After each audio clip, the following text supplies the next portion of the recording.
Hoje a tocada é diferente, meus amigos. Estamos aqui com TMF, DJ aqui de Natal, queridíssimo, produtor musical, empreendedor cultural e fundador da Yeto Music. Thales TMF, seja muito bem-vindo, meu irmão. Obrigado, meu querido. O que é que a gente manda hoje aí? Cara, a minha primeira dúvida é entender é Thales Medeiros? Miranda. Miranda. Na Thales verdade, Miranda o quê? O F é o quê? meu nome é Thales Matheus Miranda de França, né? Sim. Aí, meu irmão, uma vez até deu uma sugestão que ele queria que eu colocasse T2MF, porque o 2 representaria 2 vezes o M. Meu irmão, não vou fazer isso, vai ficar mais difícil ainda da galera entender. Aí eu coloquei só um M, né? E aí, resumidamente, seria o primeiro nome mais os 2 sobrenomes. E a maioria das pessoas não sabe que eu tenho Matheus no nome, né? Também. Legal. Aí, esse nome, ele foi o que ficou mais legal, assim, de ser usado, mais fácil de ser entendido.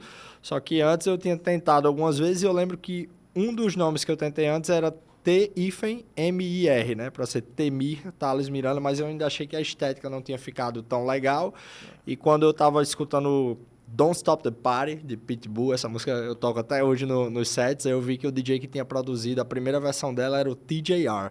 Ah, não, aqui faz sentido, encaixar uma sigla no nome. Mais simples, né? É fácil de bater o olho e entender, e isso eu acho que é uma das coisas importantes que a gente tem que se preocupar com marca, né? A pessoa bater o olho em você e já lembrar. Toda marca forte tem que ser memorável, né? Exatamente. Então fica fácil de repetir, fácil de lembrar. Pois é. Cara, e aí a tua jornada como DJ começa com quantos anos?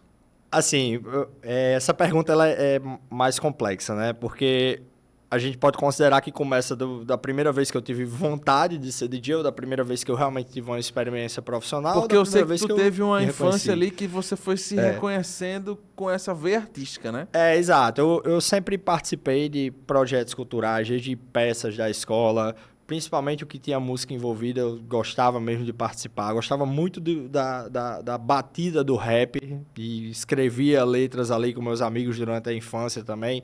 E aí comecei muito nessa veia artística. Por uma fase da minha vida, eu achei que eu ia virar como um cantor de rap ou alguma coisa do tipo. Pop rock, algo meio Charlie Brown Jr., voltado daquela forma.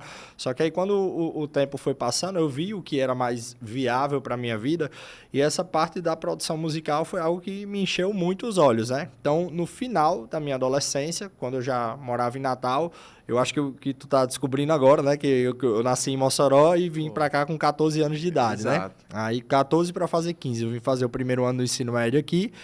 E nesse ano, em 2013, eu fui estudar no Salesiano Dom Bosco e era o segundo ano do projeto chamado Projeto Rap Música Social. Era um projeto onde a música que o grupo de trabalho fazia dava pontos em todas as matérias, porque você precisava citar cada matéria em cima daquela composição que foi feita. E aí, no primeiro ano, minha música ganhou a categoria do primeiro ano do ensino médio. No segundo ano, minha música também ganhou e acabou sendo usada como exemplo quase 10 anos depois de projeto. Que massa. De tão boa que ela tinha ficado como referência. E assim, na época eu não tinha muita noção de coisas técnicas como eu tenho hoje.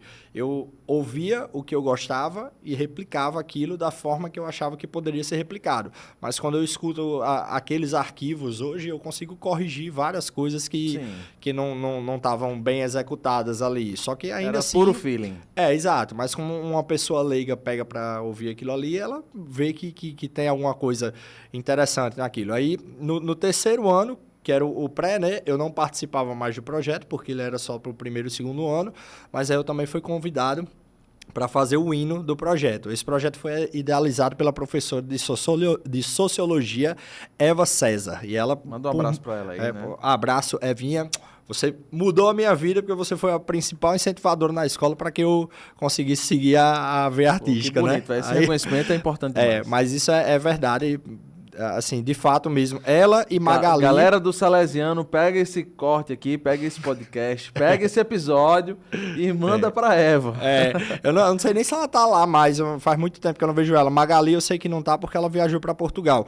Mas Eva e Magali foram as duas pessoas dentro da escola, assim, que no momento que era piada ainda para todo mundo, elas realmente acreditavam que poderia virar algo de fato. Sensibilidade e reconhecimento. Cara, esse cara tem um negócio diferente aqui. Pois é. E de fato, assim, para mim era até duvidoso também acreditar dessa forma, porque elas são pessoas que não entendiam da área que eu queria atuar. Então, por que elas estavam acreditando se elas não entendiam nada daquilo ali? Era só para me agradar ou porque realmente elas acreditavam? Mas elas viram tudo que viria a acontecer na minha vida dali para frente. Eu lembro claramente de uma conversa que eu tive com Magali quando eu estava num momento difícil e ela falou isso, perguntou o que era que eu queria e ela falou que me via realizando o que aconteceu no ano passado, por exemplo, de tocar para 100 mil pessoas, por exemplo, essas coisas que não é toda hora que você vê acontecendo. A tua professora, na época da adolescência, profetizou, assim, vamos dizer, o teu de futuro certa forma, sim. artístico, né? Basicamente. E aí eu vi uma pergunta bem pessoal. Em casa, porque às vezes você é mais reconhecido fora de casa do que em casa. Não é uma regra, mas às vezes é o que acontece. As pessoas que não estão no teu convívio diário, quem está ali às vezes se acostuma ou não é nem que não valoriza, é que não percebe aquele talento, aquela veia artística. Sim. E às vezes alguém que está lá fora, que está no teu convívio pontual ali, consegue entender e, pô, esse cara tem algo diferente. Como é que foi existia já um reconhecimento? Cara, o cara tem alguma coisa aqui que não é da... Vamos dizer assim, do comum, né? Comum, que foge, né? Assim, em alguns pontos tiveram, mas tem uma citação que eu não sei de quem é a autoria, mas eu vi Clóvis de Barros citando ela num podcast. Ela é bem complexa, mas resumidamente o que ela fala é o seguinte: quanto mais distante o elogio tá, mais verdadeiro ele se torna. Ou seja, se minha música ou uma apresentação minha ou vídeo meu chegar numa pessoa do Japão que não tenha o mínimo contato comigo e ela achar aquilo interessante, é porque ela não tem nenhuma relação pessoal com aquele elogio. Ele é realmente... simplesmente uma opinião 100% sincero, exatamente. Quando a pessoa está do seu lado, se ela gosta de você pessoalmente, ela tende a gostar das coisas que você faz, por mais que não sejam as coisas preferidas dela. Então, assim, por que é que minha mãe gosta de Alok? Por que é que minha mãe gosta de música eletrônica? Porque é o que me deu significado para minha vida e é o DJ que me deu uma oportunidade quando eu precisei. Então, assim, ela talvez não se tornasse fã dele de uma forma automática ou simplesmente porque viu algo e gostou, mas porque tem uma relação pessoal com aquilo ali. Mas uma pessoa de Ibiza, talvez, que escute uma música minha que é interessante para ela e que ela nunca teve nenhuma relação pessoal comigo e talvez que ela nem saiba que eu já tive suporte de algum artista que ela já admira, isso vai ser muito mais sincero, muito mais efetivo. Então, acho que para tudo na vida as coisas funcionam dessa forma. De quanto mais distante o elogio vem, mais ele é verdadeiro e mais ele faz com que o seu trabalho realmente seja aprovado. Dentro de casa, o que é que acontece? Qual é o problema dos pais confiarem na música, né? Porque é uma profissão extremamente informal, entendeu? Mas eu fiz um comparativo há um tempo atrás que um cara tenta trollar o pai num vídeo do TikTok dizendo que ele vai desistir da medicina para virar TikToker, né? E aí é uma câmera escondida, ele dando essa notícia pro pai, e em certo momento o pai fala ele diz, não tô querendo jogar na cara, mas foram 600 mil que eu investi nessa faculdade. Calcula aí, 40 mil por mês. Ele falando que tinha gastado para ele abandonar tudo ali quando ele estava mais perto de terminar do que do início, né? Basicamente. E assim, ele não tinha concluído ainda, para você ter ideia, entendeu? Então, hoje em dia, se você coloca 600 mil reais na carreira de um DJ e ele é minimamente talentoso, ele provavelmente já vai estar tirando igual a um médico só pelo fato dele ter aquele investimento na carreira dele. Ele não precisa fazer muita coisa, não. O que ele vai ter de estrutura, com 600 mil reais hoje, já bota ele numa posição de mercado onde ele vai faturar ali pelo menos os seus 20 mil reais ali por mês, entendeu? Se ele for um cara minimamente talentoso e que vai saber valorizar esse investimento que foi feito, esse cara pode muito bem, rápido, chegar a conquistar ali uns 50 mil de cachê a 100, basicamente, entendeu? Onde, dependendo da quantidade de datas que ele faça no mês, ele tem um payback desse resultado rápido que foi investido. Enquanto, do outro lado, não querendo romantizar, claro, né? Mas o cara ainda vai ter que estagiar para poder se posicionar no mercado. Existe a questão também do mercado da própria medicina ter sido gourmetizado e hoje você tem uma demanda muito maior do que se tinha antigamente. O cara que faz 40 hoje, daqui a 5 anos, o formando que vai trabalhar na mesma posição que ele vai precisar trabalhar o triplo para ele fazer os mesmos 40. Eu acredito que toda profissão e toda carreira, todos os lugares, eu acredito, que são extremamente competitivos. Exato. Né? A gente vê... A questão de oferta e demanda é o que dita a regra no final. Mas a diferença a questão da medicina todo mundo, no final das contas, precisa de saúde. Por quê? Porque a medicina trabalha com a vida, né? Então é uma coisa que... Indispensável. É indispensável. Música já é um pouco mais dispensável, de certa forma. É até cruel eu falar isso do meu próprio trabalho, mas eu tô sendo sincero, né? Mas eu acho que a competitividade existe... em qualquer profissão, área, né? Exato. Então, assim, para a pessoa se destacar de fato, ela precisa, sim, de investimento, ela precisa de posicionamento e ela precisa, principalmente, de muito sangue no olho para escutar as negativas que vêm direto, porque ela começa no seu ciclo, dentro de casa, depois no seu ciclo, depois ela começa no ciclo que não quer que você saia daquele ciclo, que são os primeiros DJs ou primeiros empresários que colocaram você no mercado, e depois ela começa a acontecer a nível de haters que não lhe conhece. Sendo que o que eu mais passo para os alunos e para todo mundo que eu converso é que o hater, ele, em certo nível, ele pode ser um grau de aprovação. Porque muitas das vezes a pessoa pega o artista para colocar ele como um saco de pancada mesmo, entendeu? Eu tenho frustrações na minha vida, aquela é uma pessoa pública, a imagem dela tá aí para sofrer ou receber elogios como for, então eu vou aqui pegar alguma coisa que eu me incomodei para derramar naquele artista ali, só porque não vai dar em nada mesmo, eu não sou famoso, eu sou irrelevante para ele, só que ele é relevante para muita coisa. Então, eu falar mal dele não tem problema. Agora, se ele falar mal de mim, é um processo que eu vou dar nas costas dele, entendeu? Sim. Então, hoje já está acontecendo mais da pessoa pública se posicionar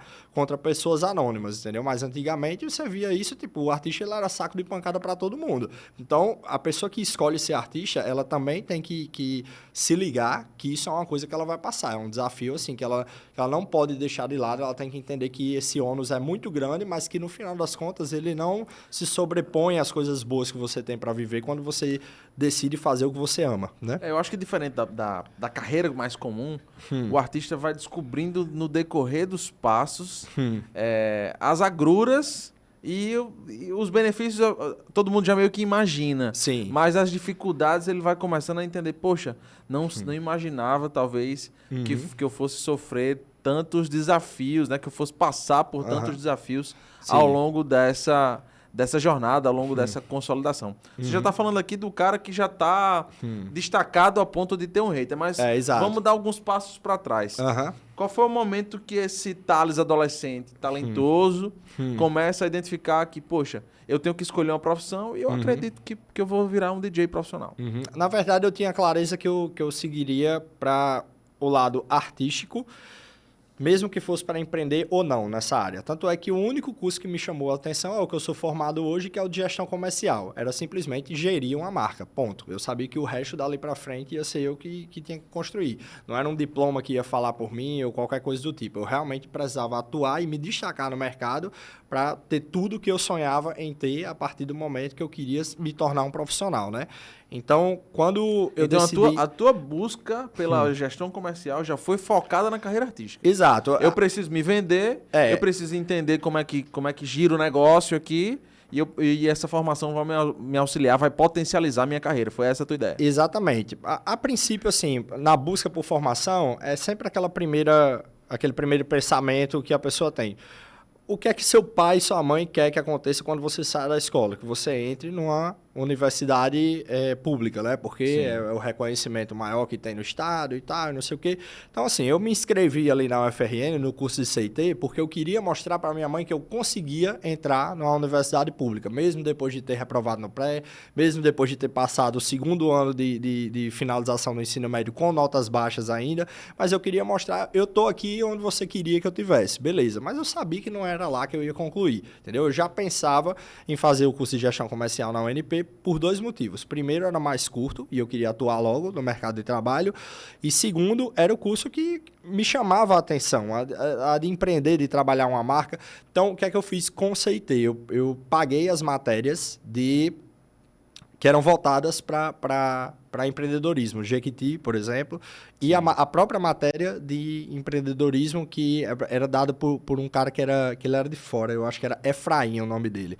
Mas ele era um cara muito visionário, botou a gente para vender umas coisas lá na UFRN, aquela experiência de campo mesmo, isso Legal. era sensacional, entendeu? Só que era um ambiente assim que eu não me sentia encaixado, porque para mim só faria sentido eu realmente concluir lá se eu quisesse direito ou medicina. Na minha cabeça, a relevância que eu ia ter fazendo o curso em outra faculdade ia ser a mesma de se eu terminasse lá também, entendeu? Então, eu não tinha esse ego de mostrar, eu tenho um diploma da UFRN. Não, eu quero ser um ser humano que vai conseguir se formar numa faculdade, mas que ao mesmo tempo vai atuar no mercado de trabalho e ser relevante para isso. Porque hoje, principalmente, é mais que claro que um diploma ele não trabalha por você. Perfeito. Né? Então, quando eu fui para a UNP, eu vi pessoas de idades diferentes da minha turma. Isso foi uma coisa que eu tive a oportunidade de todo dia lanchar ou jantar ali com caras de 30, 40 anos, enquanto eu tinha 18, 19, 20, e aprender sobre dores que eles já passaram que eu poderia escolher não passar na minha vida. Então, eu acho que é aquela questão também de você aprender com seus erros é extremamente inteligente, aprender com os erros dos outros é genial, né? Perfeito. Então, e aí, qual foi o momento que você falou, poxa, agora eu vou pro mercado? Você já devia tocar? Como é que foi o aprendizado ali a ponto que você se sentisse... Não é simples, né? É ser DJ. Não. A gente vai falar muito sobre como aprender, até porque você hoje é professor. Mas qual foi o momento em que você se sentiu pronto para... Pô, agora eu vou cobrar o meu cachê, vou me lançar no mercado, vou falar com os produtores, vou ofertar o meu trabalho. Tá, aí você está falando mais do mercado profissional em si, né? Isso. Eu vou puxar um pouco para trás, porque eu acho que é interessante mostrar a construção disso, né?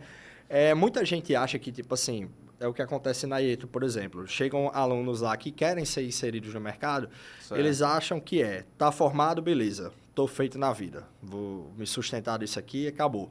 Só que depois que você se forma pela sua técnica de aprender a tocar, a mixar as músicas na hora certa e tudo mais, você tem que passar para a segunda etapa, que é se posicionar no mercado, né? E aí agradar os contratantes e tudo mais.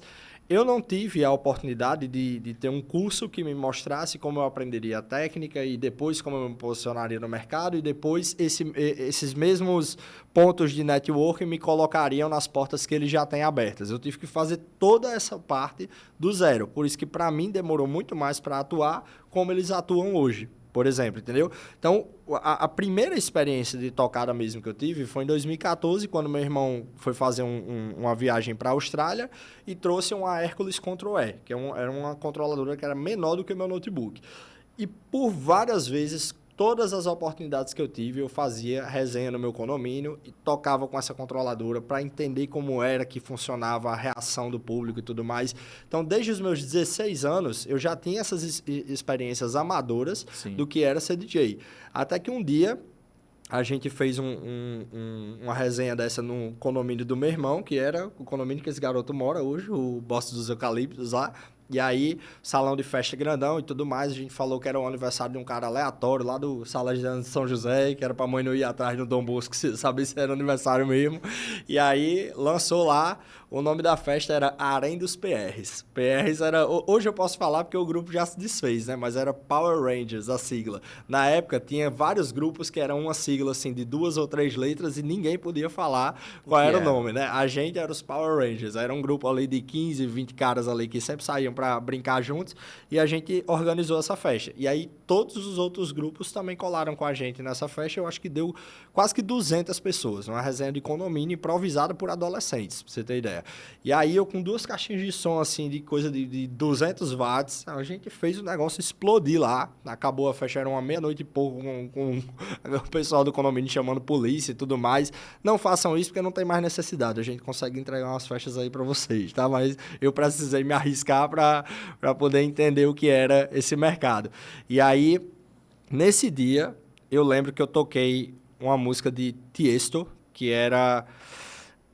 Eu não lembro exatamente qual era o nome dessa track que eu toquei dele, mas eu vou pegar depois. E logo em seguida, eu toquei Welcome to Ibiza, que no YouTube tava Tiesto, Welcome to Ibiza, só que essa música, ela é famosa também como... Tony Ide Astronomia. Você já ouviu essa? Ela tem um leadzinho bem marcante. E na hora que eu toquei essa música, a galera toda pulou, assim. E o som não era lá essas coisas todas, não. Tipo, porque o pessoal realmente se conectou ali. Isso foi o que me deu significado. Não, agora eu sei que eu quero me tornar isso aqui todos os dias. E aí foi quando eu comecei a estudar mais música, entender como é que o cara crescia numa carreira. E aí agora chega no ponto onde você perguntou, né? De fato, quando foi em 2000... Ali foi o ponto da virada, o entendimento que, poxa, acho que esse é o caminho mesmo.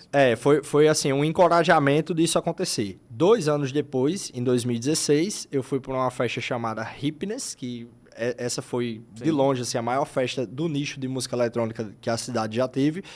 E eu lembro muito bem do primeiro flyer que eu vi, né? Estavam 3 sombras de artistas, assim, naqueles flyers misteriosos.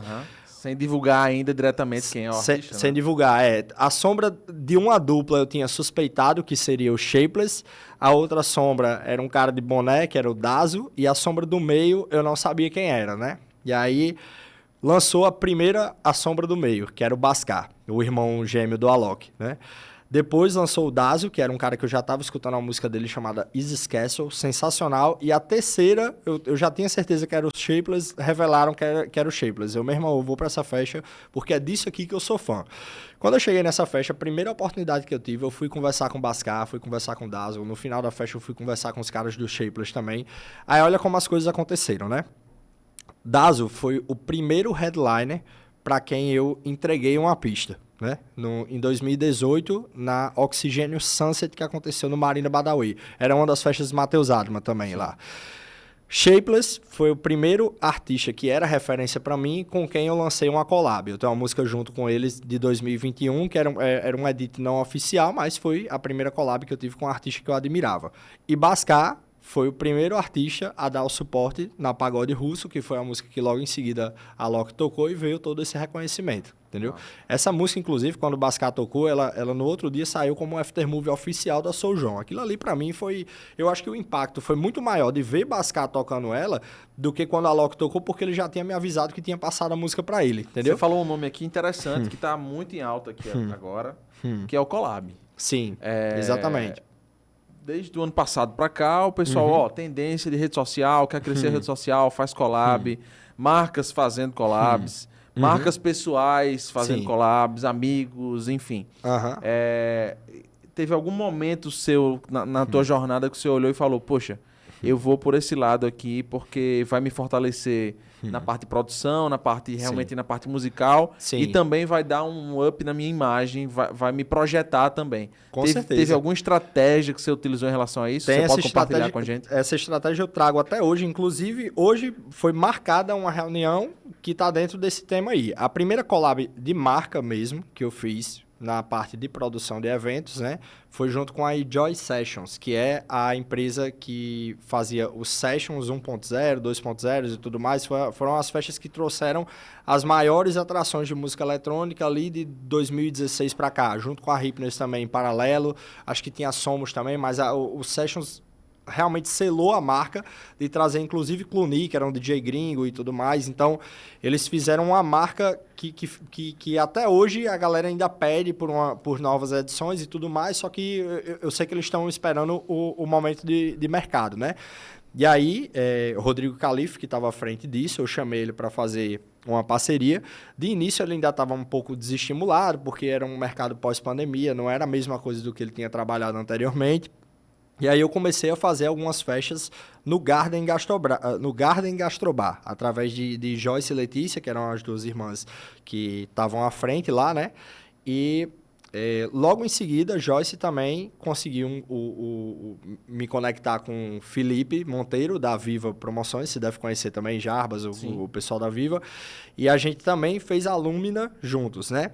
Calife não participou de nenhuma festa que eu fiz no Garden e nem da Lumina também, mas a gente chegou a trabalhar junto por várias edições das festas clubs que a gente fazia no Submarino. Antes disso, eu já tinha feito alguns eventos no escritório com o Calife, ali uns menores, ali um pouco antes da pandemia, e depois a gente tinha dado essa pausa porque realmente não tinha mais como fazer, né? E aí, quando voltou esses eventos club mesmo, essa pegada que ele até gosta mais, aí a gente chegou a fazer a Play, a Blá, a Que era uma festa com banda de forró também, e a Funk Me, que era uma festa mais open format voltada para DJs, mas que também tocasse essa pegada funk e tudo mais. E aí, o que foi que aconteceu? A Lumina foi até a 3ª edição e a gente decidiu não fazer mais porque ficou inviável o modelo do projeto, né? As outras festas também do Submarino, a gente sentiu uma outra tendência de mercado e acabou limitando as edições que já tinham sido feitas lá para projetar elas de outra forma. Quando foi essa entrada de ano, eu estava querendo fazer algum projeto que fosse voltado para uma pegada de weekend, mais ou menos, e eu sempre gosto de comemorar o meu aniversário numa festa. Por mais que eu esteja organizando e tudo mais, mas eu gosto de proporcionar aquele momento para as pessoas que estão comigo. Exatamente, e fazem tudo isso acontecer. E aí, a primeira pessoa que eu chamei foi Calife, claro, porque ele é que eu mais converso com frequência. E quando a gente estava bolando as ideias, a gente pensou nisso aqui e beleza, dá para fazer um projeto que seja interessante, mas eu acho que a gente vai precisar de mais alguns sócios aqui para gerar movimento e tudo mais. E aí eu pensando aqui, acolá e tal, eu lembrei, Felipe e Joyce, com certeza. Aí eu peguei e liguei primeiro para a Joyce, antes de ontem, isso. Ela amou a ideia. A gente lembrou também de um projeto que ela já tinha me apresentado um PDF, que talvez seja esse que seja executado. A gente vai decidir ainda nos próximos dias. Liguei para Felipe também, ele pontuou algumas coisas sobre o mercado também, porque ele está mais ativo nesses eventos maiores, mas também animou, acha que a ideia vira e provavelmente aí no final de semana do 30 de abril a gente vai ter um weekend marcante e eu acredito que vai ser o melhor projeto que eu já fiz até agora, porque eu acredito de verdade na força dessa sociedade. São as melhores pessoas que eu já trabalhei, assim, em termos de produção de evento, e eu vejo o quanto eles entregam com amor mesmo o negócio. Uma das coisas muito importantes também que a gente estava conversando antes de abrir o podcast aqui.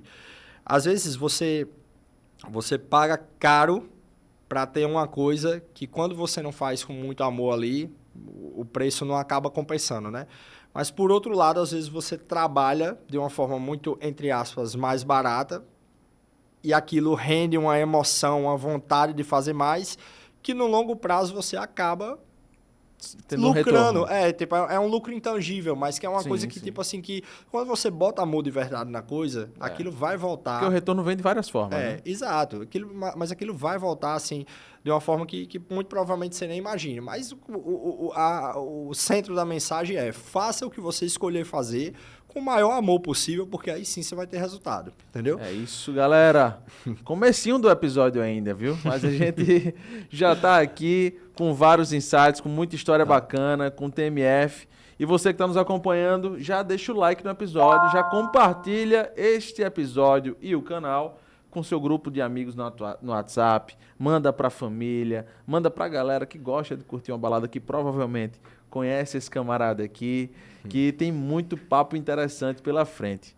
Perfeito. Thales, e em relação a essa competitividade, a gente falou há pouco tempo que qualquer mercado, seja medicina, uma carreira tradicional ou o mercado musical, são extremamente competitivos. Sim. O que é que tu usou aí de estratégia para, poxa, eu tenho que ser um DJ diferente? Eu sei que você é mais, vamos dizer assim, adepto, é esse, não sei se o nome, a palavra é exatamente essa, mas você toca mais house, tech house. Sim. Né? Essa tua linha musical é isso? Isso. A vantagem da música eletrônica em si é porque você consegue remixar qualquer estilo musical, entendeu? Tanto é que o suporte não veio de uma música puramente eletrônica. Ela era um remix de grafite, que é uma coisa que, tipo assim, se você olha para dentro do mercado da música eletrônica e olha para o público da banda grafite, é improvável que o mercado da música eletrônica queira tocar grafite e, ao mesmo tempo, que o público da banda grafite goste de eletrônica, porque para eles é tudo estudos. Mas quando você junta as duas coisas e torna aquilo algo interessante, aí acontece o que aconteceu, entendeu? Maravilha. E assim, mas me fala aí o que é que você... Como é que você, dentro desse mercado tão competitivo, antes do suporte antes e tudo do mais... Vai no Trem, tá. Como é que você pensou, poxa, eu tô entrando no mercado, já tem mercado para mim aqui, eu entendo, mas eu preciso me destacar dos concorrentes. Tem outros DJs bons na cidade e eu preciso ser lembrado pelos produtores e tal. O que é que você adotou aí de estratégia para esse momento? Tá, vou falar algumas estratégias que elas são pontuadas em sessões diferentes, tá? Perfeito. Na época que eu comecei, não existiam tantos produtores musicais quanto existe hoje. Inclusive, se vocês não sabem, está surgindo uma nova modalidade que ela já foi sucesso em alguns cases aí, que é o Prompt Producer. Você já deve ter ouvido falar no Suno, né? Que é uma plataforma de produção musical através de prompts. Você simplesmente dá os comandos do que você quer que aconteça e ele vai dar uma ideia de música ali para você. Legal. E aí o que é que estavam fazendo recentemente agora? Os caras estavam pegando letras de funk bombados e colocavam aquilo numa estética de anos 80. E esse cruzamento de coisa improvável começou a bombar e funcionar e tudo mais, né? Então, é uma nova etapa que a produção musical está passando aí, que isso vai ser conectado com o que a galera já fazia antes, né? Mas na minha época que eu comecei, não tinham tantos produtores musicais assim. Então, se eu fizesse uma música boa e lançasse, aquilo ali já era uma promessa de um prodígio, de certa forma. Então, o fato de eu lançar algumas músicas minhas no início já chamou a atenção de pelo menos quem entendia do mercado. Mas quando chegou na época da pandemia ali, que tudo ia ficar parado, não ia ter mais balada nem nada, eu tive que ir para outra área, ainda assim, dentro do digital, né? Chamei uma equipe de brothers meus e tudo mais, a gente fez um videoclipe, fez 2 videoclipes, fez 3 videoclipes, até que o terceiro eu consegui um lançamento na Hub Records, que era ainda é a maior gravadora do Brasil, mas na época ela realmente ditava o que o mercado ia tocar, entendeu? Perfeito. Hoje, como você tem muita influência de cada lado, às vezes tem um nicho do mercado que está sendo ditado pelo que toca em Ibiza, outro nicho de mercado que está sendo ditado pelo que toca no que é o comercial mainstream da coisa, e eles ainda estão posicionados ali fazendo lançamentos recorrentes, principalmente no eixo Rio-São Paulo, entendeu? E aí, mas na época eles realmente era a nível nacional, era quase que ditatorial que eles lançavam, ia tocar na mão de todos os DJs do Brasil, né? E aí eu lancei uma música lá chamada We Go Loco, que era na época do Dizande, que tava rolando ali, aí lancei um videoclipe com a galera dançando break e tudo mais, então me posicionei de certa forma na internet e me mantive lembrado por aquele tempo. Mas assim, nada disso que eu falei agora, produzir música, produzir videoclipe, gravar 1000 stories por dia, nada disso vai ser essencial se você não conseguir fazer o básico, que é conectar as pessoas. Então, o que é que eu falo muito para quem está iniciando, principalmente? Movimente só a galera. Uma das coisas que a gente oferece lá no curso é quando você termina e se forma, você tem agendado um Unify Sessions, que é uma baladinha dentro do próprio estúdio, onde você convida de 10 a 20 amigos ali e grava o seu set mostrando as músicas que você gosta de tocar e com as técnicas que você aprendeu. Hoje ia ter um, inclusive, mas foi adiado, né? Se você quiser comparecer no de amanhã, você está convidado.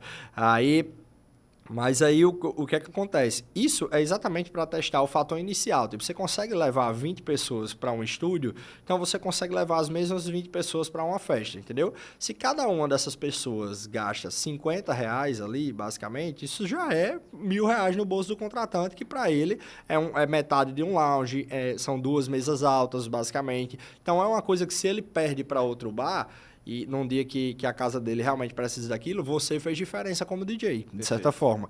Então, essa questão de conectar o público e fazer com que ele se insira no mercado, sempre vai ser o princípio básico da coisa. Como você vai fazer isso, aí depende da sua criatividade. Aí é massa, entendeu? Que tu entrou num ponto aqui que o DJ, além de ser artista, pelo menos quando ele está no início, né? Sim. Ele tem que ser, de certa forma, um cara que vai influenciar uma pequena comunidade, que é pelo menos o grupo de amigos deles. Exato. Então, e isso é um ativo tão importante quanto a capacidade técnica dele. Exato. Porque a partir do momento em que ele tem uma comunidade que é fã, que segue aquela turma, e ele gera lucro para o contratante que não está pensando só em ter alguém tocando na casa. Está pensando no retorno que esse cara que está tocando na casa vai trazer para ele. Exato. E vou dar uma declaração polêmica aqui, que é uma realidade que muita gente não quer aceitar. A curto prazo, esse engajamento é mais importante do que a técnica do que o talento do cara. Porque se ele está vendendo ali no curto prazo isso, ele vai ser priorizado por um cara que é mais do que um cara que é mais talentoso do que ele,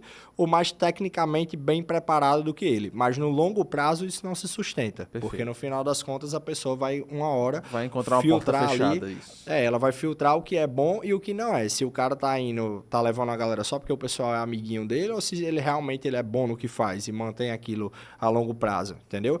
E outra coisa também, o próprio cara que engaja aquilo ali só pra estar curtindo com a turminha, ele mesmo desiste do mercado, certa hora, porque o ego começa a falar mais alto do que a paixão pelo que ele faz, entendeu? Sim. Então, de fato, o DJ que se sustenta a longo prazo é o cara que realmente ama o que ele faz, é o que todo dia ele tá estudando para ser melhor, é o que não tem medo de ligar para um amigo e de, pô, chama aqueles seus 5 amigos ali naquele grupo pra gente chegar num evento aqui agora, a gente pega um loungezinho, pega uma mesa, alguma coisa e tal. É o cara que não tem medo nem de se aprimorar na própria técnica e nem de se aprimorar na própria venda, entendeu? Que eu acho que isso é a junção dos dois é o que torna você relevante para o mercado. Sucesso, né? Exato. E, cara, falando de mercado aqui, Natal, cidade mais complicada, posso dizer assim, para o mercado de música eletrônica. Bastante. Não tem muitas opções de balada em boate, não tem aquela recorrência muito forte da baladinha aqui. A gente vê a música eletrônica presente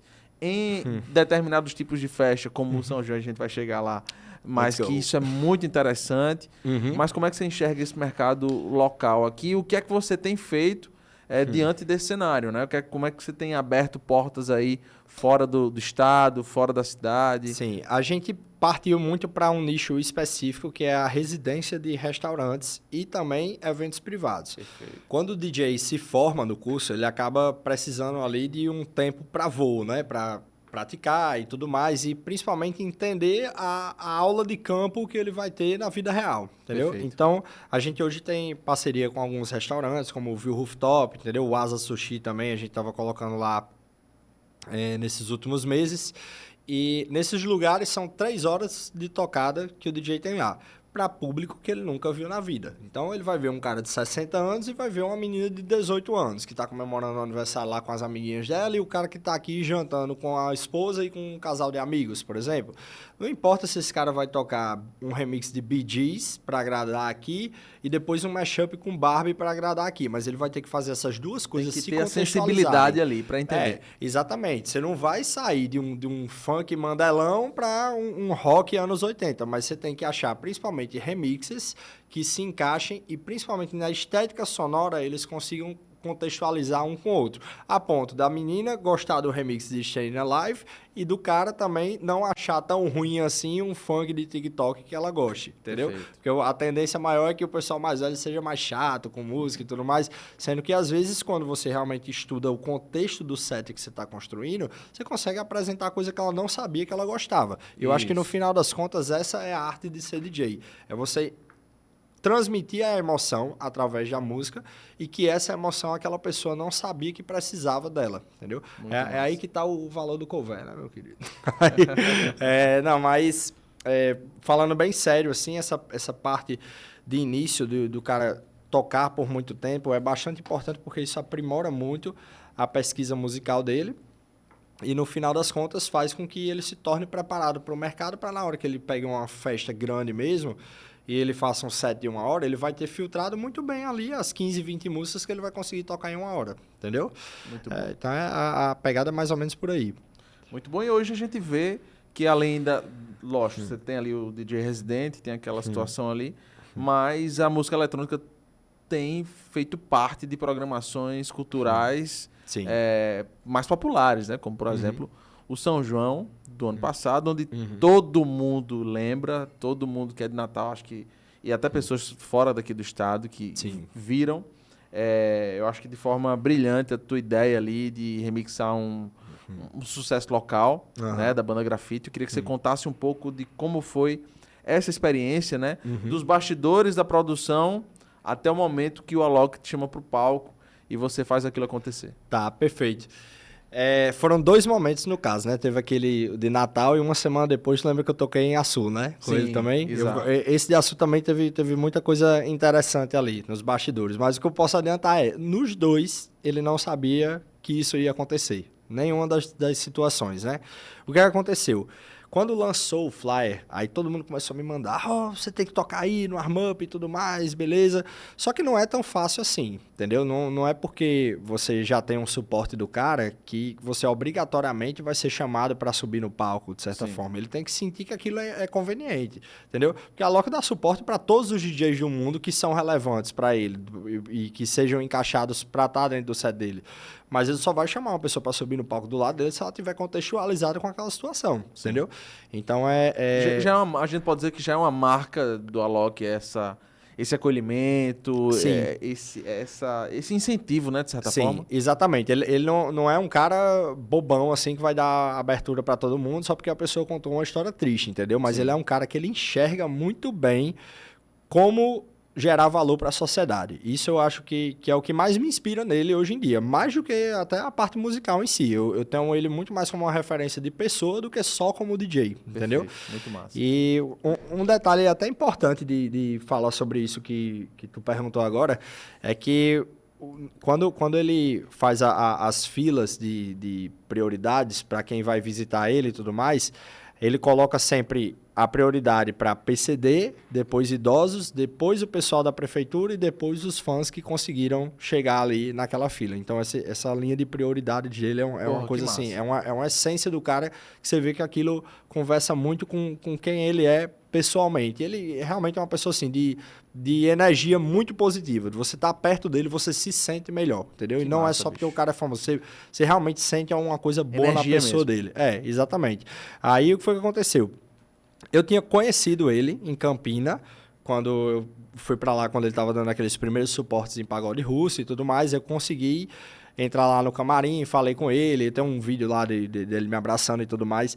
Aí tem um detalhe importante que eu lembrei agora sobre isso. Nesse vídeo, Diego, que é o segurança dele, ele coloca a mão assim na frente, entre eu e ele, aí ele vai, no meio da conversa, ele dá uma baixadinha, não, tá tranquilo, pode deixar que eu tô falando aqui com ele e tal. Aí, quando termina, ele vai, Diego vai, acompanha ele e tudo mais, só que assim, pô, o cara tá no papel de segurança, ele tem que ser fechado e tudo mais, ele tem que mostrar aquela moral. Só que esse cara é uma das pessoas mais divertidas, assim, que eu já conheci, de tipo, de simpatia, de gente boa.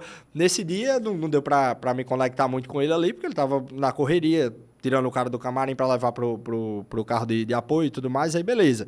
Mas aí quando foi dessa vez, eu já pesquisei o nome da galera antes, né? Tipo, eu já sabia quem era Felipe Lobo e Felipe Barreto, que era Parte da equipe dele. Exato. Barreto é o produtor geral, o Lobo é o empresário que cuida das coisas mais administrativas, né? O resto do pessoal não tinha tanta clareza de quem era, né? Mas aí eu vi já que tinham alguns que eu reconhecia o rosto, mas não sabia o nome, eu já fui falando com os caras na maior simpatia do mundo. Ah, lembrei também, Jefferson, que é do apoio de equipe, que eu tinha conhecido lá em Campina, esse eu tinha gravado o nome dele 2 anos atrás, eu falei com ele também quando eu vi ele lá no camarim daqui de Natal, né? Aí, só que eu tenho que contar também como é que eu cheguei no camarim, né? Que no final das contas, quando a gente tava lá, que a gente chegou no São João Natal, eu mandei fazer uma camisa para entregar para ele, se eu pudesse entregar essa camisa, né? Aí, mas eu não tinha nada combinado, assim, se eu ia entrar no camarim ou alguma coisa do tipo. A única coisa que tinha acontecido foi quando a galera começou a mandar o flyer, aí eu perguntei para Múcio se ele conhecia alguém que tava organizando lá e tudo mais, porque o Múcio conhece todo mundo de evento Natal. E aí, no final das contas, quando ele falou que não sabia quem era que estava fazendo ou como fazia para entrar lá, ele falou, eu acho que não dá para encaixar no evento, porque provavelmente eles já estão com line fechada, mas me manda uma música aí que eu vou mandar aqui pro empresário dele. Isso, bicho, eram umas 2 semanas antes, mais ou menos, Isso do em dia Campina acontecer. Grande? Não, isso em Natal já. Isso já em Natal. Isso foi 2025 já Natal. Perfeito. Isso 2 semanas antes, mais ou menos, do negócio acontecer, Você em né? contato com a turma ali, na expectativa. Eu não tinha conversado com a equipe dele, eu tinha conversado só com o Múcio, só que o Múcio já tinha comprado datas de Alok com o Felipe Lobo. Sim. Lá no início ali da carreira dele, no primeiro ano de Let's People. Não sei se tu sabe, mas o Múcio que fundou também o Let's People, sim. Junto com o primeiro grupo, né? E aí... Então, assim, o uso do teu network ali exatamente, já nessa missão, né, cara? A favor do que podia ser de algum benefício para mim, né?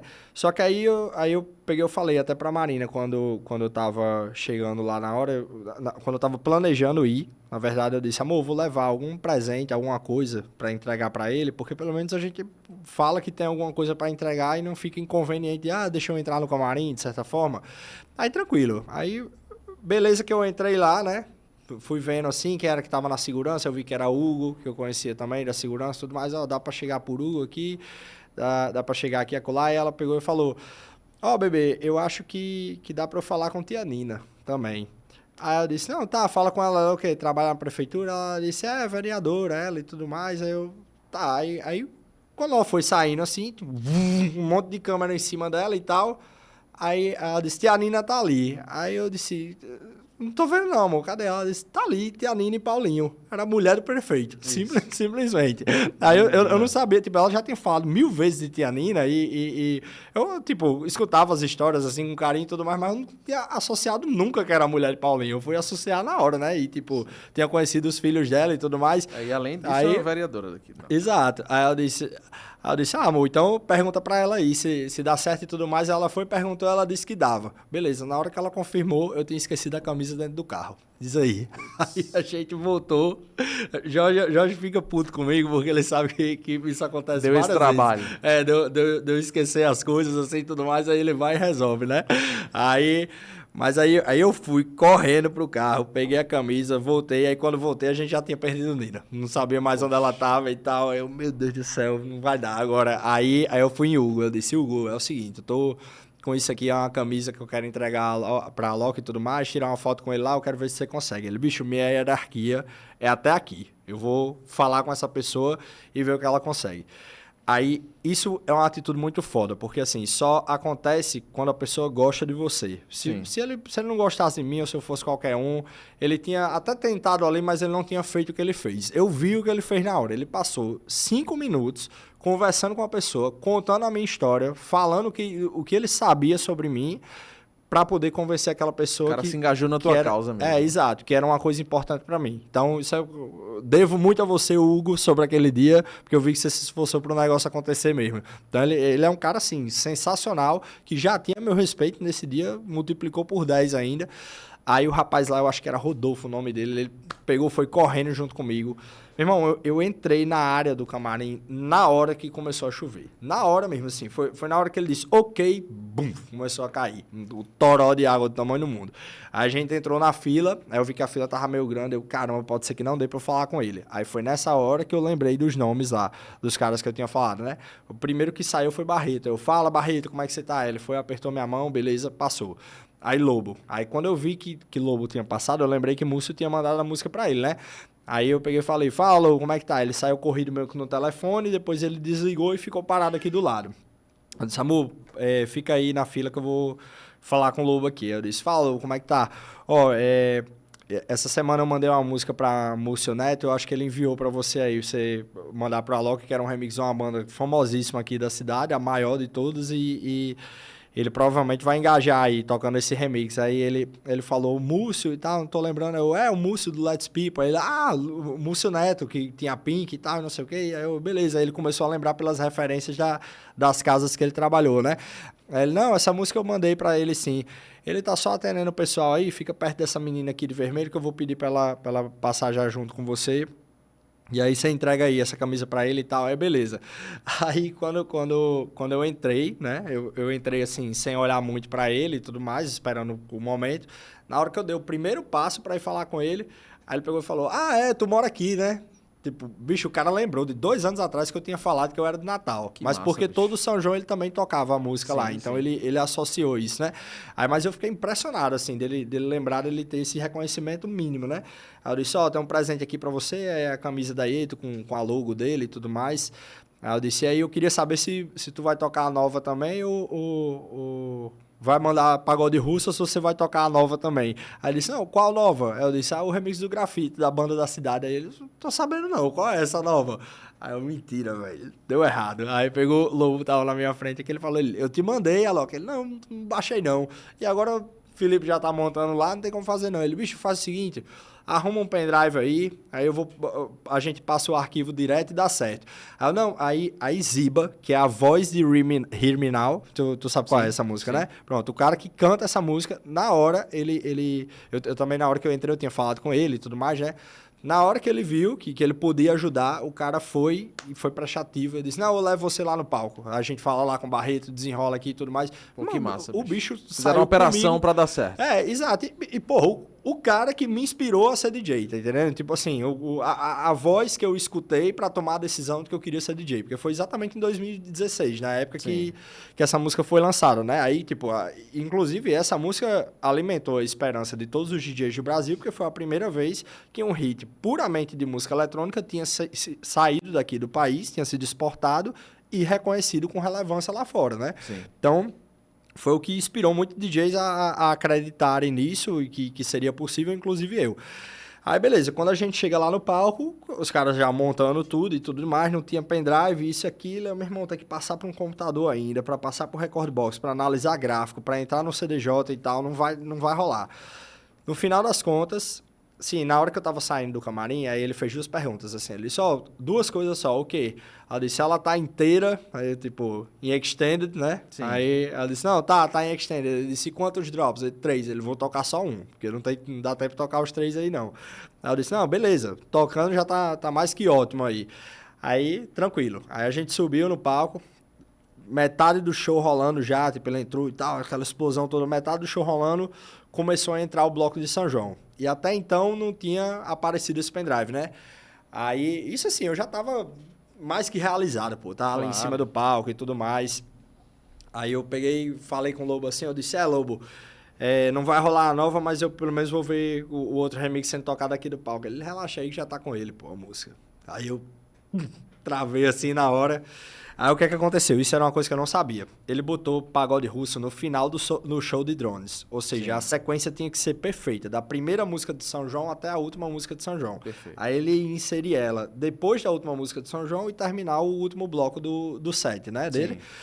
Bicho, o que foi que aconteceu? Como você não podia passar no computador, a música no CDJ ela não ia aparecer os gráficos, entendeu? O cara pegou um carregador tipo C, botou no celular e passou o arquivo direto. Ou seja, ele nunca tinha ouvido a música e ele não tinha um gráfico de referência para poder ver se ela encaixava ou não. Isso, pra quem não entende, é tipo confiança total. Assim, exatamente. É a mesma coisa de você tentar mexer no celular de olho fechado, entendeu? Tipo, você tem que saber onde estão as teclas ali para digitar uma palavra certa, de certa forma. Então, ele realmente foi só de ouvido, tocou da forma mais raiz possível, entendeu? Que era a forma como a galera tocava de 2008 para trás, basicamente. Que era quando você realmente não tinha estrutura. Você tem que ir tudo mesmo dentro do fone ali. Aí ele encaixou a música perfeita. Na hora que eu vi que era a música do grafite que tava entrando, na parte do intro ainda, eu comecei a pular assim, do lado de Marina, pegue beijo nela e tudo mais. Inclusive, vou aproveitar logo pra mandar um beijo pro meu amor. Né? Marina Borges, se não te tem amo problema, demais. Né? E pra minha sogra também agradecer a ela, que ela me deu essa camisa aqui de presente, aí eu trouxe aqui já pra ficar bonito no podcast, né? Boa. E aí, Quando eu vi que ele tava tocando, meu amigo, já a música aí, pronto, agora, tá realizado, bicho. Todo mundo vai ver que foi um remix em homenagem à cidade. É um negócio que pra mim, assim, é mais que significativo, porque tem outro detalhe também que eu vou falar sobre grafite depois. Mas porque é algo que pra mim, vai gerar uma gratidão enorme, assim, do esforço Pra vida, né? Que foi feito pra estar ali naquele momento, né? Aí eu, peguei o celular aqui pra filmar, foi mal. Peguei o celular aqui pra filmar e...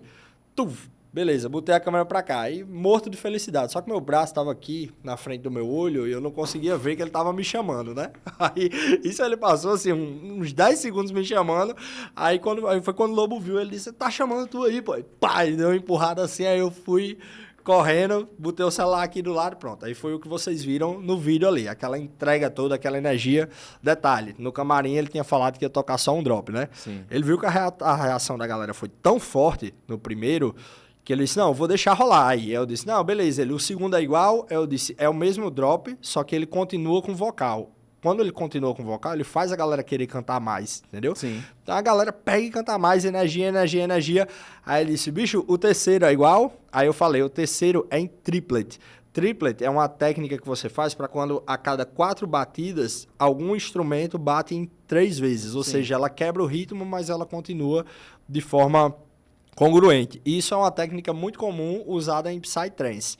Um detalhe que pouca gente sabe é que antes de ser a Loki, ele tinha um projeto de DJ junto com o Bascar, que era o irmão gêmeo dele, que se chamava Lógica. E esse projeto era um projeto de Psytrance, onde as raízes dali do triplet e tudo mais, ou do rolling bass, são muito fortes. São coisas que ele realmente é apaixonado por aquilo, pela raiz dele. E aí ele pegou e falou, não, triplet eu gosto, beleza. Amigo, quando foi no terceiro drop, Barreto não economizou um efeito que tivesse. Era fogo, CO2, luz, laser, tudo ao mesmo tempo, assim. E foi entrega de energia máxima. E esses dois aqui estavam lá, inclusive decidiram fazer o curso nesse dia. Depois que a propaganda foi boa, né, boys? Aí, acompanharam lá os bastidores. Exatamente. Aí nesse dia foi meu corrido, assim, quando ele terminou de tocar, eu só fiz agradecer, abracei e tal, dei um apoio até à equipe dele que tava precisando adiantar algumas coisas. Ele foi embora, Felipe depois agradeceu por WhatsApp também, agradeceu o que eu pude a toda a equipe, mas eu não tive um tempo para conversar, para bater papo mesmo, assim, com ele, uma troca de ideia, né?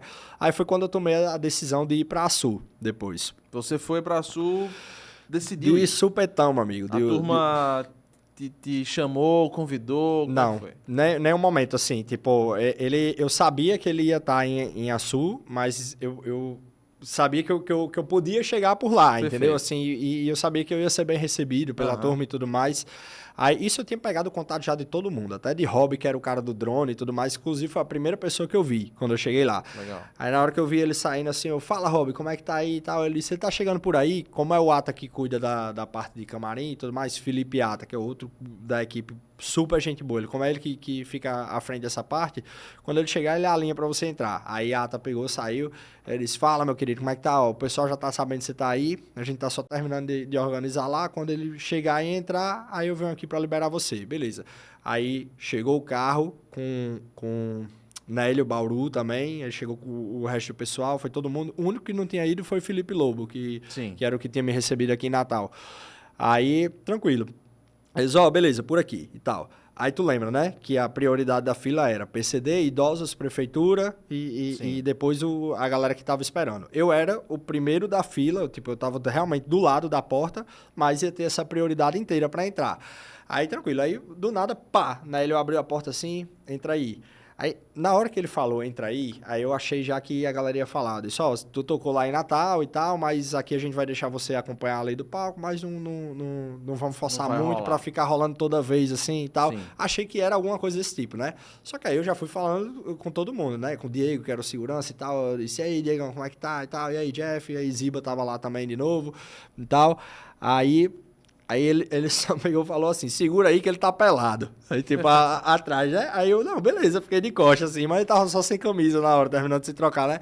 Aí ele, pá, bateu assim nas minhas costas, quando eu virei, meu irmão, uma tatuagem desse tamanho aqui nos peitos dele e tal. Eu disse, aí ele, porra, a gente tava te elogiando aqui, pô, porque muita gente sobe no palco daquele jeito, aí no outro dia só reposta um story, não tá nem aí, tipo, vai dormir no outro dia, fica feliz e tal, mas você tá fazendo render conteúdo, isso é ótimo, tipo, pra você, porque você consegue alavancar seu trabalho e tudo mais, e eu acho que é a forma certa de você apresentar isso. Pô, legal. Ele disse, mas e aí, a galera daqui gosta daquela música igual gosta de Natal? Eu disse, rapaz, se brincar, gosta mais ainda. Ele disse, então vai subir de novo aí. Senta aí, toma água, alguma coisa.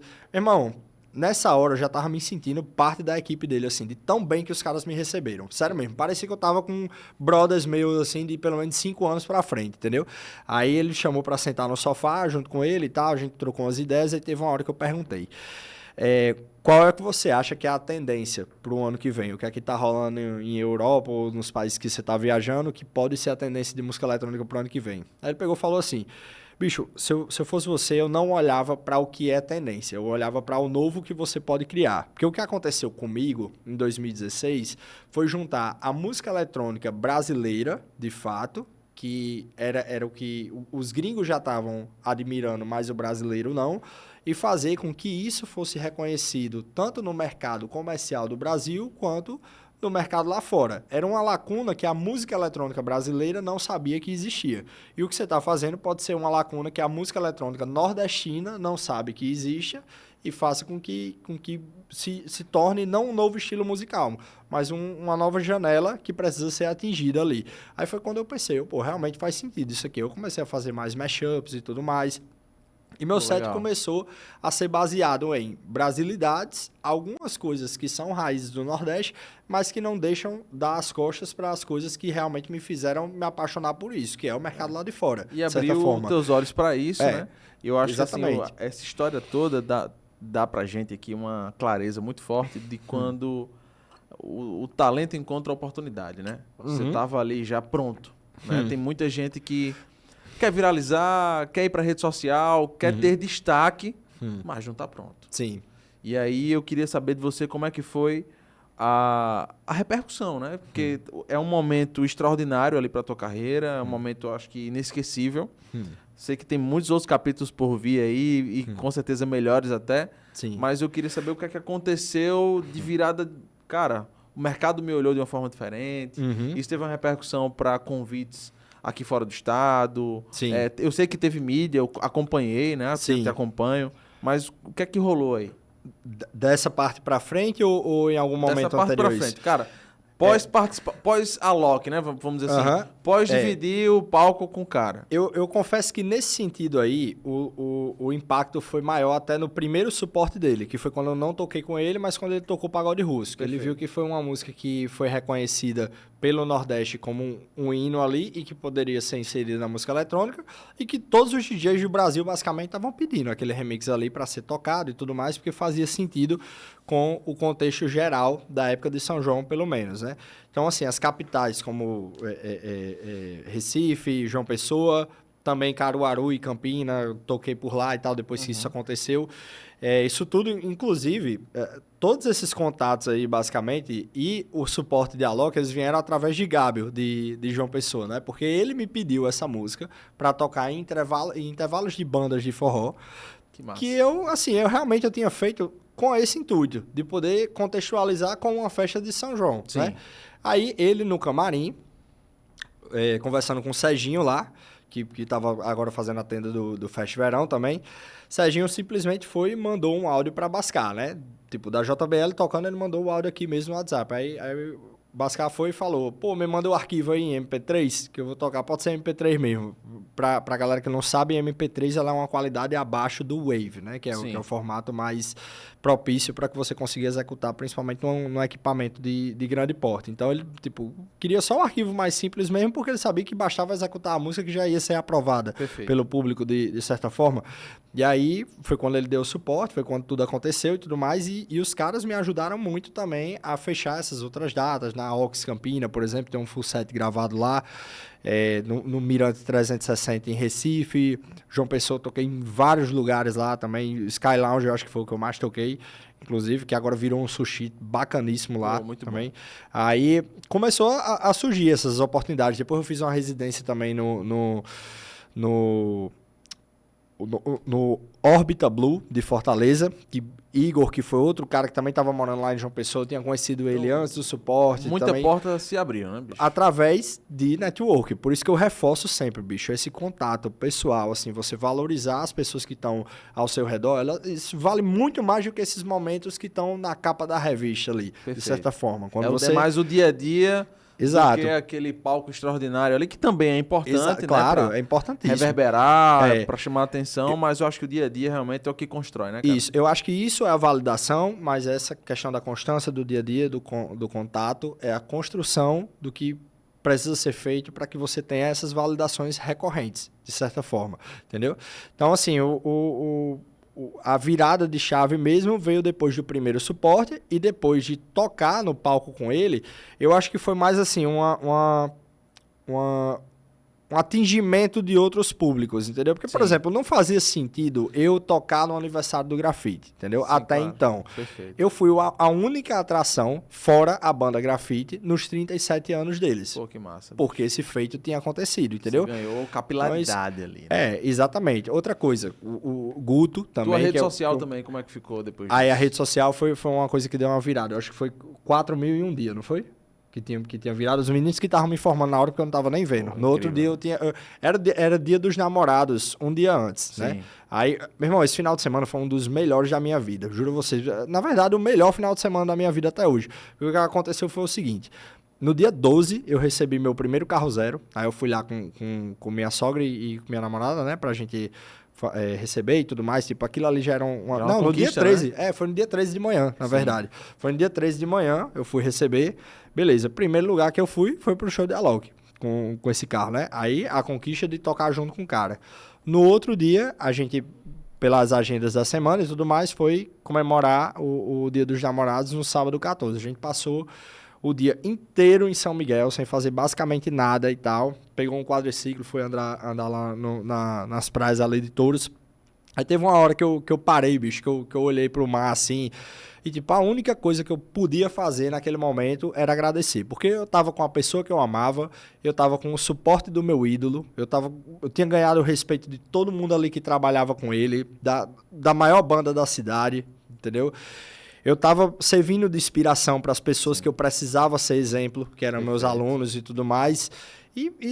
Realização, né, cara? E tava vivendo tudo que eu sonhei desde do dia 1 que eu decidi me profissionalizar em cima disso. Então, aquele momento ali uma lembrança que eu tenho, que toda vida que eu tô num momento ruim, eu tento fechar os olhos e lembrar exatamente Boa. daquela hora para poder saber que aquilo vai se repetir mais na Tem frente. que se apegar a Entendeu? isso mesmo. Cara, tem duas perguntas aqui que são obrigatórias Tá. nesse podcast. São as duas únicas perguntas obrigatórias. A primeira são duas profecias, na verdade. A primeira é como é que você enxerga o mercado de música eletrônica daqui a 5 anos? Sim. Primeiro de tudo, falo para você que isso é bem duvidoso, certo? Porque a gente está passando agora por um momento que ele é parecido com a virada de chave dos downloads, por exemplo, ali da época do Napster e tudo mais, e a outra virada de chave do Spotify, onde a música começa a ser streaming. Por que eu tô lhe falando isso? Você sabe que aconteceu recentemente de viralizar uma música que ninguém sabia de quem eram os direitos autorais, né? Sina de Ofélia, que inclusive foi a música mais pedida para eu tocar no Réveillon desse ano. Sim. Entendeu? Então, isso aí é uma coisa que vou dar minha opinião sobre o que é que eu acho que tem que acontecer, certo? Sim. Os artistas vão ter que começar a baixar um pouco mais o ego. Eu quero saber o que é que você acha que vai acontecer. O que é que eu acho que vai acontecer, tá? Mas também o que eu acho que tem que acontecer. Perfeito. Acho que os artistas vão ter que baixar um pouco mais o ego e entender que a produção musical, ela vai fugir um pouco mais das técnicas antigas que a gente conhecia. Ou seja, um prompt producer talvez seja considerado um produtor musical daqui pra frente também. Esse cara que fez esse remix, ele é um prompt producer. Então, no lugar daquele balacobaco que tava rolando ali, eu no lugar de Luísa Sonza pediria a liberação de cover para Taylor Swift, que é muito mais fácil de você conseguir do que remix, entendeu?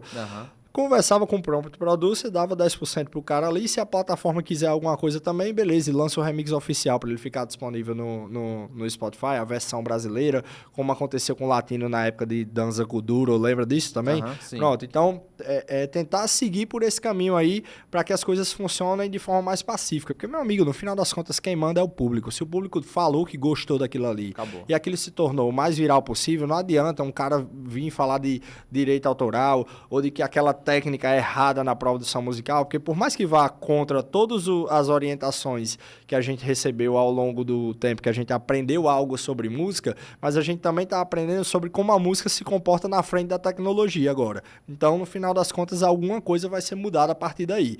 Eu acredito que daqui a 5 anos, o mercado da música no geral vai ter muito prompt producer presente. A inteligência artificial ela vai ser indispensável, assim como hoje a tecnologia é indispensável para se fazer música, como não era antigamente, entendeu?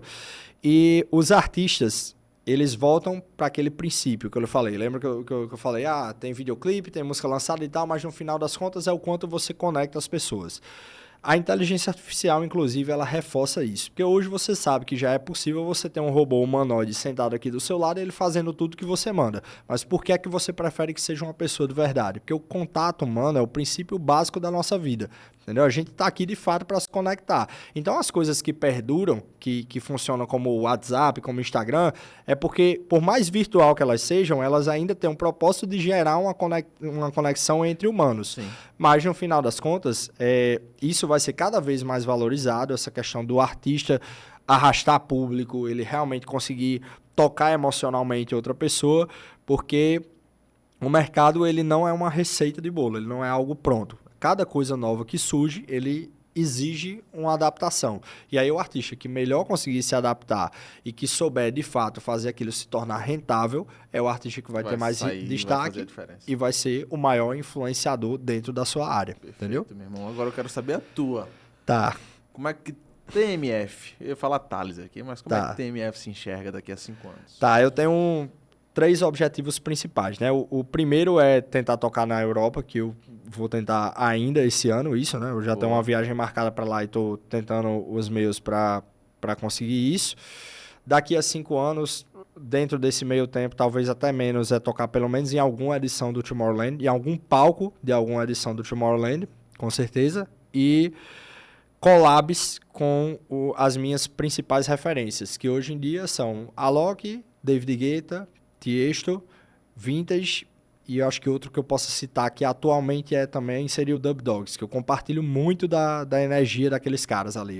Eles também deram suporte, me receberam lá em Campinas naquela mesma época. São pessoas extremamente educadas. Então, assim, eu tô citando esses 5 nomes porque são os primeiros que vêm na minha cabeça, mas se o cara consegue isso aqui, meu irmão, você vai para uma leva de mercado de vários caras que são referência para mim e que se eu puder, eu vou ter collab com todos eles.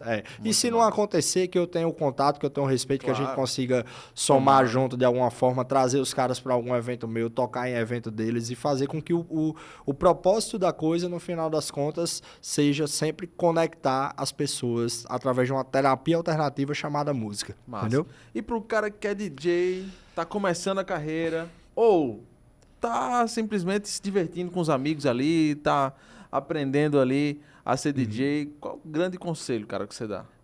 Esse conselho eu vou começar com uma pergunta. Tu sabe... eu sei que você tem a escola, né? Exato. E o que é que você mais fala na escola? Assim, o que é que você tem que realmente... É o mantra ali da escola que o cara tem que botar na cabeça? Não, perfeito. Eu vou entrar nisso aí porque, assim, a maioria da galera realmente é por hobby lá, entendeu? São poucos que realmente vão querer ir pro mercado. Agora tem uma pergunta interessante. Você sabe como é que foi o payback da sua mentoria que eu consegui? Opa, essa é boa, hein? Essa é uma curiosidade, né? Que já conseguiu, então já deu ROI, né? Já deu ROI. Já rolou. Vou falar os nomes, inclusive. O Washington era meu colega de cadeira. Lembra disso, né? Lembro. O Washington indicou o curso para André, que estava interessado em fazer. André fechou o curso e o casamento dele. Que massa, então isso superou, inclusive, o investimento feito na mentoria. Aí é que eu digo, aquela questão do lucro intangível. A pessoa paga uma mentoria dessa, ela acha que o Instagram tem que colocar na sua conta exatamente o que foi investido. Só que quando você entende a essência da coisa, que é fazer os contatos, o network qualificado, exatamente. Aí você começa a ver ROI em todos os pontos possíveis. E bicho, eu tenho uma clareza gigantesca que a gente vai fazer muito projeto junto, entendeu? Que eu vou conseguir solidificar parcerias com você, que os alunos vão entender melhor como é que funciona esse mercado de se posicionar de fato, porque isso é essencial para toda a profissão, principalmente para a nossa, entendeu? Então, quando eu falo dos alunos que querem seguir carreira, aí o principal esteja bem posicionado no mercado, se relacione com as pessoas certas, porque a técnica é garantido que você vai aprender no curso. Posicionamento e network. Agora, posicionamento e network é uma coisa que você tem que ter disposição, de fato, para fazer.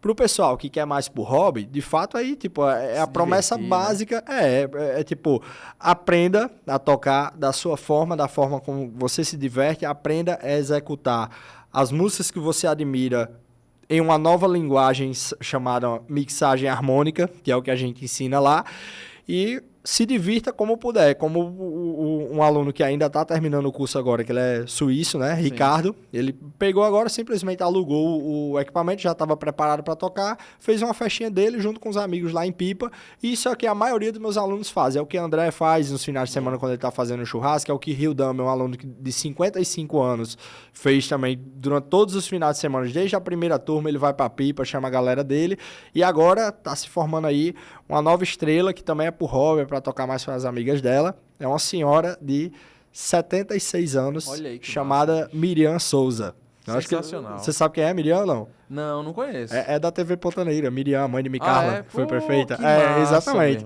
Sua aluna. Exatamente. Ela tá nas 3 últimas aulas agora. Ia ter aula dela hoje, aí a gente botou pra quinta pra ficar tudo encaixado, mas aí ela já tá bem também, assim, tá tocando os remixes de Roberto Carlos, Calhambeck e tal, uma pegada muito boa. Ela fez, inclusive, a campanha de final de ano lá.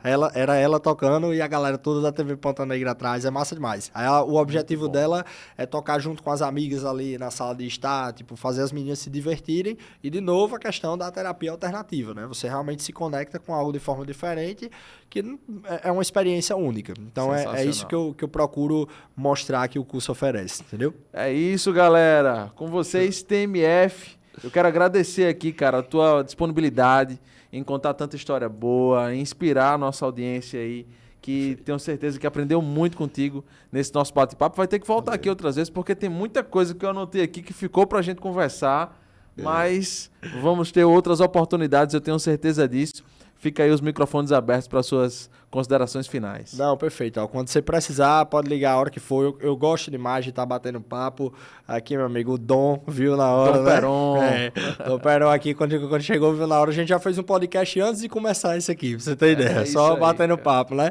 Então, tem muita história boa para ser contada. Isso, assim, eu contei em cima das coisas que foram mais destaque. Agora tem vários outros fatores, assim, que são importantes também ser mencionados na construção de carreira, principalmente na parte do psicológico, assim, que é uma coisa muito importante também para a galera se preparar quando tá nesse início tentando chegar em algum objetivo. Então a gente pode voltar aí nessa temática mais na frente. Sem dúvida. E realizar isso, mas no final é agradecer, de fato, parabenizar pela estrutura que vocês colocaram aqui, que de fato Natal precisa de uma entrega como essa, e desejar sucesso aí ao Marcas Poderosas, que é um projeto que eu confio demais, e tudo que você bota a mão aí, meu amigo, vira ouro. Isso aqui é verdade, viu? Sensacional, beleza? Sensacional. Show. Valeu, meu irmão. Valeu demais. Obrigadão aí, sucesso. Pessoal, compartilha esse episódio, curte o canal. Se você tá aí, assistiu o episódio todinho e ainda não se inscreveu, tá esperando o quê? Se inscreve, é bem rapidão.